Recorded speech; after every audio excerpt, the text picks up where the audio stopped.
కవి అందశ్రీ చెప్పినట్టు మాయమైపోతున్నాడమ్మా మనిషి అన్నవాడు, మచ్చుకైనా లేడు చూడు మనిషి అన్నవాడు అనేది అక్షరాల రామకృష్ణపూర్లో జరిగిన ఘటనకు అద్దం పడుతుంది. అందశ్రీ పాట రూపకంలో చెబితే రామకృష్ణపూర్లో అది నిజమైంది. మనం ఒకసారి పూర్తి వివరాలు కనుక గమనించినట్లయితే సురేష్కు లావణ్యకు 2021లో మ్యారేజ్ అయింది. ఇద్దరి మధ్య గ్యాప్ వచ్చింది. ఆ గ్యాప్ కాస్త కోర్టు వరకు వెళ్ళింది. 498A కేసు వరకు వెళ్ళింది.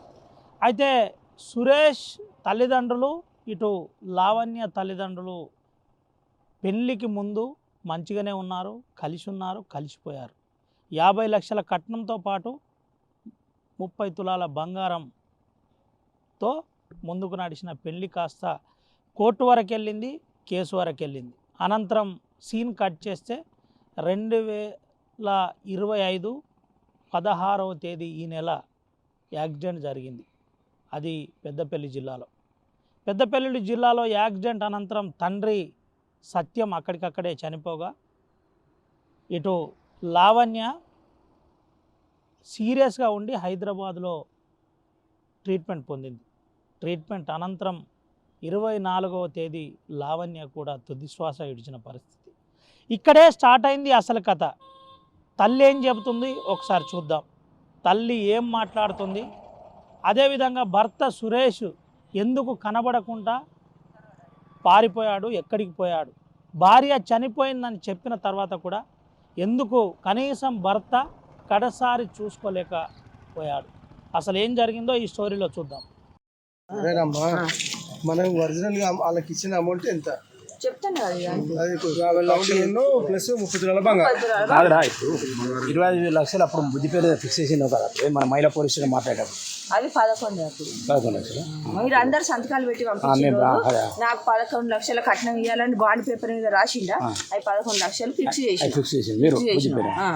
అంతకంటే ముందు 13 లక్షలు వేసిన, 13 11 24 అయినాయా, 26 లక్షలు చేతికి ఇచ్చిన బంగారం, 30 తులాల బంగారం. అంతా అక్కడ ఉంది. అయితే అన్న ఈ బంగారం అక్కడ ఉండటానికి కారణం ఏం చెప్పన్నా, మేము ఎలిషాలకు పెళ్లి పోయినాం. నా బిడ్డ పెళ్లి వచ్చింది. పెళ్లి వచ్చినాక ఏంటంటే నాకు కంపెనీ నుండి హైదరాబాద్కు రిపేర్ రాసిరు. మేము ఆడ డిన్నర్ చూసుకున్నాం. ఇటు అత్తవని వస్తే లేదు నువ్వు సీసీలో దిగాలని నా బిడ్డని అన్నాడు. బిడ్డ నేను హైదరాబాద్కి వెళ్ళిపోతాన్నా, బంగారం నీ దగ్గర నువ్వు ఉంచుకో, నేను హైదరాబాద్కి వెళ్ళిపోయినాక నీ బంగారం తెచ్చుకుంటాను అన్న వాళ్ళు. నేను హైదరాబాద్ నుండి పొద్దున దిగిన వాళ్ళ అత్తమ్మ చచ్చిపోయిందని నాకు మా బిడ్డ ఫోన్ చేసిందంటే ఈయన ఎట్లా చేసిండు తెలుసా, దీన్ని అక్కడనే ఉంచిండట సీసీలా.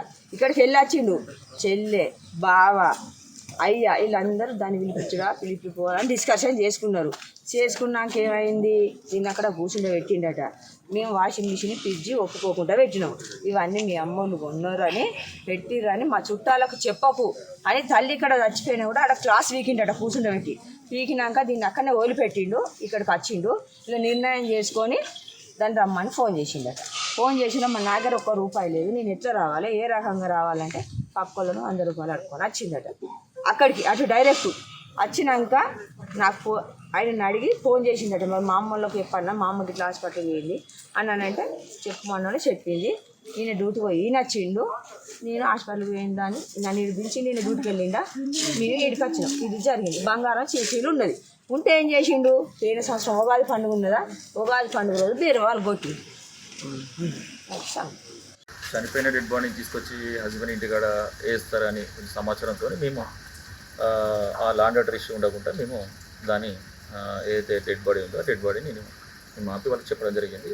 ఇంటికాడ పెట్టద్దని. దానికి వాళ్ళు డెడ్ బాడీ ఇక్కడ పెట్టుకొని అక్కడ మేము ఏదైనా ఉంటే మేము అక్కడ వేసి మేము న్యాయం చేసుకుంటామంటే న్యాయం అనేది చట్ట ప్రకారం లీగల్గా పోవాలని చెప్పడం జరిగింది. ఆ డెడ్ బాడీ అనేది ఇంటి ముందు లాండ్ ఆర్డర్ ఇష్యూ అవుతుంది కాబట్టి మేము కూడా తగిన బందోబస్తు అనేది మేము ఇక్కడ ప్రొవైడ్ చేయడం జరిగింది.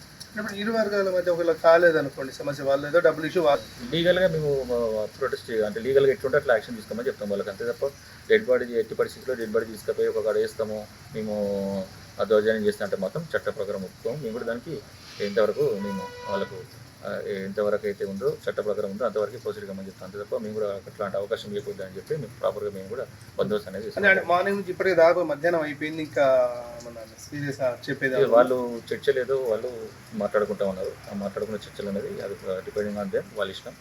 దానికి ఏం ప్రాబ్లం లేదు. మేము మాత్రం ఎట్టి పరిస్థితుల్లో డెడ్ బాడీ అనేది ఇంటికాడ వేసి లాండర్ ఇష్యూ చేసేందుకు మాత్రం ఎట్టి పరిస్థితుల్లో ఒప్పం.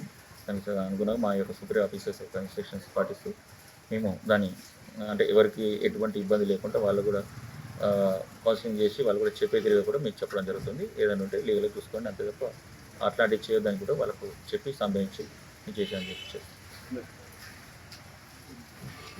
డిపార్ట్మెంట్ పరంగా ఎలాంటి లాండ్ ఆర్డర్ ఇష్యూ కాకుండా అయితే చూస్తున్నారు. యాక్చువల్లీ ఇక్కడ అటు తల్లి ఇవాళ ఆమె భర్త పెద్ద కర్మ జరగాల్సి ఉంది. ఆ పెద్ద కర్మ కార్యక్రమం కాకుండా ఇక్కడ ఈ ఇష్యూ అయింది. కూతురు డెడ్ బాడీ పట్టుకొని ఇక్కడ ఉండిపోవాల్సి వచ్చింది. అసలు ఇప్పుడు ఆమె ఏమనుకుంటుంది, ఎందుకు ఎంత వివాదం తలెత్తింది అనేది కూడా మనం ఆమెతో కూడా మాట్లాడదాం. ఒకసారి సీన్ 3లోకి వెళ్దాం. సీన్ 3లోకి వెళ్తే మీకు ఇదేంది ఇంత ఘోరమా అనిపిస్తుంది. ఇక్కడే అసలు కథ మొదలైంది. 24వ తేదీ లావణ్య చనిపోయిన అనంతరం అసలు కథ ప్రారంభమైంది. వెంటనే ముగ్ధసాని సురేష్ ఇంటికి తీసుకువెళ్ళి అక్కడ డెడ్ బాడీ లావణ్యది పెట్టి ఇచ్చిన కట్న కానుకలు వెంటనే వసూలయ్యేదాకా నిరసన వ్యక్తం చేద్దాం అనుకున్నారు. అనుకున్నట్టుగానే నేరుగా అంబులెన్స్లో బాడీని వేసుకొని రామకృష్ణపూర్కు తీసుకొచ్చిన పరిస్థితి.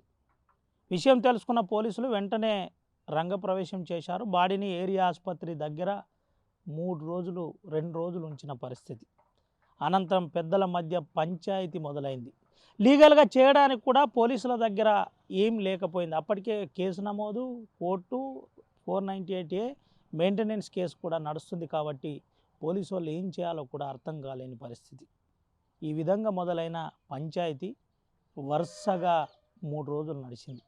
ఈ 3 రోజుల్లో లావణ్య తల్లి లక్ష్మి చెప్పే మాట ఒకటే, మాకు న్యాయం చేయండి, మా 50 లక్షల రూపాయలతో పాటు 30 తులాల బంగారం మాకు ఇవ్వాలి. మా బిడ్డ చనిపోతే కనీసం అల్లుడు సురేష్ రాలేదు, కడసారి చూడలేదు, మేము రేపు మాకు ఎట్లా న్యాయం జరుగుతుంది అని చెప్పడం మొదలైంది. ఇక్కడే ప్రజలందరూ ఒక్కసారిగా ప్రజల్లో చర్చ స్టార్ట్ అయింది. కూతురు చనిపోయిన తర్వాత 3 రోజుల నుంచి శవం పెట్టుకొని డబ్బులు అడగడం ఏంటి, ఇంత ఘోరం ఉంటుందా? అందుకనే మాయమైపోతున్నాడమ్మ మానవీయ విలువలు అంటూ ఆ ప్రాంతంలో మాట్లాడుకోవడం మొదలైంది. ఇదంతా కూడా రామకృష్ణపూర్లో శివాజీ నగర్లో ఒకరు, భగత్ సింగ్ నగర్లో మరొకడు. శివాజీ నగర్లో ఇటు అమ్మాయి లావణ్య తల్లిదండ్రులు ఉండేది. భగత్ సింగ్ నగర్లో లావణ్య భర్త సురేష్ ఉండేవాడు. ఇదంతా కూడా గ్యాప్ అనంతరం జరిగిన కథ. ఈ కథలో చాలా రకాల ట్విస్ట్ అనంతరం 20 లక్షలకు పంచాయతీ తెగింది. అనంతరం కరీంనగర్ జిల్లాలోని ఓదెల గ్రామంలో లావణ్య అంత్యక్రియలు ఈరోజు జరుగుతున్నట్టు తెలిసింది. విషయం ఆలస్యంగా బయటకు వచ్చినప్పటికీ మరీ ఇంత దారుణంగా ఉంటుందా, విలువలు మర్చిపోయి డబ్బుల కోసం శవాలం పట్టుకొని పంచాయతీల వరకు పోతుందా అని చర్చించుకుంటున్న పరిస్థితి కనబడుతుంది. ఇదంతా కూడా ఆదిలాబాద్ జిల్లా రామకృష్ణపూర్లో నిన్నటి వరకు జరిగిన యథార్థ గాథ. ఎవరికి తెలియకుండా కొంత ఆలస్యంగా బయటకు వచ్చినప్పటికీ శవాన్ని పెట్టి శవాలపై డబ్బులు ఏరుకునే ప్రయత్నం ఇటు తల్లిదండ్రులు అటు భర్త చేసిన పరిస్థితి. ఎందుకు భర్తను అంటున్నానంటే, భార్య చనిపోయిన తర్వాత ఏ కేసులున్నా ఏదున్నా కనీసం చనిపోయిన తర్వాత సానుభూతి తెలుపలేని పరిస్థితిలో, దండేయలేని పరిస్థితిలో ఉన్నాడంటే ఏందో అర్థం చేసుకోవాలి. దీనిపై పోలీసులు కూడా సీరియస్గా దర్యాప్తు చేయాలి. ఈ యాక్సిడెంట్లో ఎవరి ప్రమేయం ఉంది, నిజంగానే ప్రమాదవశాత్తు యాక్సిడెంట్ జరిగిందా, పెద్దపల్లి జిల్లాలో ఆ రోజు పొద్దున్నే ఏం జరిగింది, దీంట్లో ఎవరెవరి ప్రమేయం ఉంది. కరీంనగర్ జిల్లా ఎస్పీ, పెద్దపల్లి జిల్లా ఎస్పీ కూడా దీనిపై దర్యాప్తు ముమ్మరంగా చేసి వాస్తవికాలు మీడియా రూపంలో చూపెట్టాలని ఇటు ప్రజలు కోరుకుంటున్నారు. ఇప్పటికైనా ఇటువంటి యథార్థాలు రానున్న రోజుల్లో జరగకుండా ఇటు తల్లిదండ్రితో పాటు అటు భర్త కూడా ఇలాంటి పునరావృతం కాకుండా చూడాలని ప్రజలు చర్చించుకుంటున్న పరిస్థితి కనబడుతుంది. ఏది ఏమైనప్పటికీ అవమానవీయమైన ఘటన ఈ ప్రాంతంలో జరగడం చాలా బాధాకరమని సింగరేణి రిటైర్డ్ కార్మికులు చెబుతున్న పరిస్థితి కనబడుతుంది. సుమంతో రవినాయక్ RTV ఆదిలాబాద్ నుండి.